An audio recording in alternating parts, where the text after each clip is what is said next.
As we all know, the college decision can be tough, and oftentimes this causes students to transfer. Now, the students that struggle the most with this are vertical transfer students.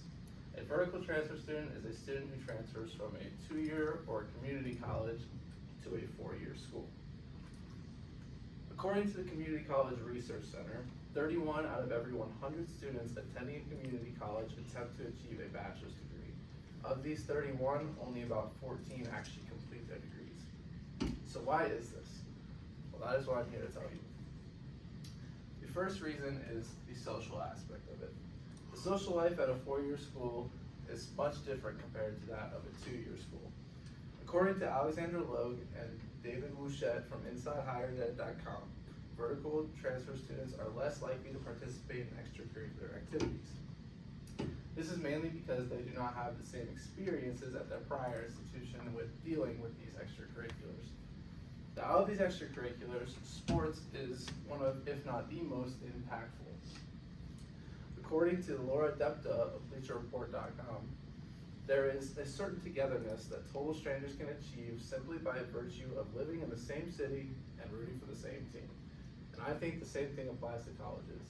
A lot of people would say that a college is a sense of, or it's like basically a community, a small community, and they all root for the same team, and it can bring a lot of people together. At a lot of 2-year schools, they don't have these sports teams, which can cause vertical transfer students to struggle because they are not used to being in those environments when they get to the new institution. Another thing that vertical transfer students struggle with is their living situation. According to Kate Barrington, a writer who specializes in higher education, only 25% of community colleges actually offer housing. This makes it so these students oftentimes decide to live at home and don't have the same experience living on their own. One of the perks of having housing on campus is the accommodations. Barrington goes on to talk about the fact that dorms have these accommodations built into the price of the room, such as laundry and internet. This allows the student to focus purely on the transition to living on their own instead of having to worry about paying for things such as utilities. And since most of these community colleges don't offer housing, this can cause these students to struggle because they are not used to having to deal with living on their own, especially if they decide to live off campus during their time at their new institution. Lastly, the academics are much different between a 2-year and 4-year school. According to King'sEducation.com, most degrees at a 2-year school are built for exactly that. They're built to be done in 2 years. This makes transferring credits much more difficult for vertical transfer students when they get to the new institution. And it can cause a lot of extra stress on them because it can cause them to take classes that they may not have thought they had to take. The classes themselves are also a lot different.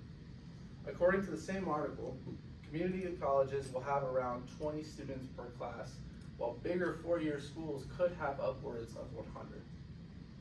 This switch up in class size can cause major difficulties for these students because at their prior institutions, they are used to being able to raise their hand and ask questions whenever they need to, but when they get to their 4-year institution, they don't have that same luxury.